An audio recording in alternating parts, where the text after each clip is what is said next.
Bonjour, je m'appelle Mustapha Oularé, j'ai 24 ans.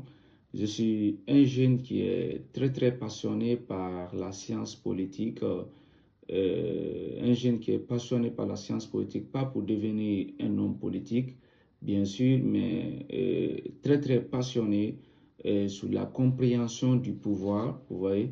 Donc, comment le pouvoir se manifeste, ceux qui ont le pouvoir, comment ils se comportent face au pouvoir.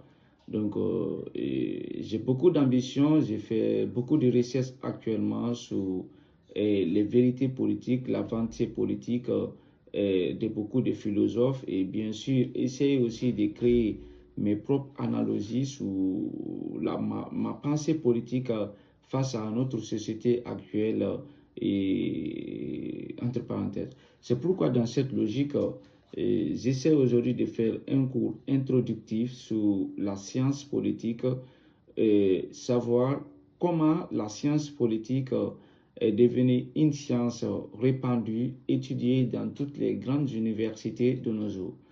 Alors, on va commencer bien sûr depuis le commencement parce que c'est la chose la plus importante. Lorsqu'on parle de la science politique, c'est une discipline récente, vous voyez.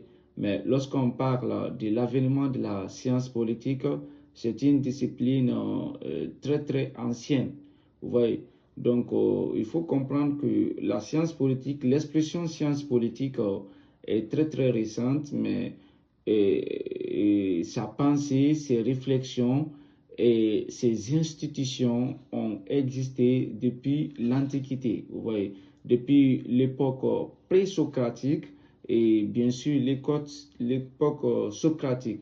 Mais ici, on va s'accentuer un peu sur l'époque socratique, vous voyez, parce que c'est à ce moment où il y a eu des grands penseurs qui ont donné une très bonne réflexion sur la science politique.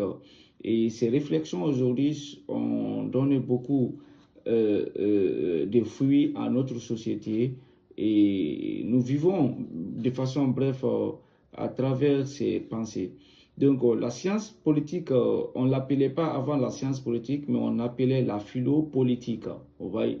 Donc l'expression science politique est récente, on appelait la philo-politique et ça a existé depuis l'Antiquité. Et les premières personnes à avoir donné leur point de vue sur ça, on avait par exemple Socrate, l'homme qui est bien sûr considéré comme le père fondateur de la science politique, de la science, le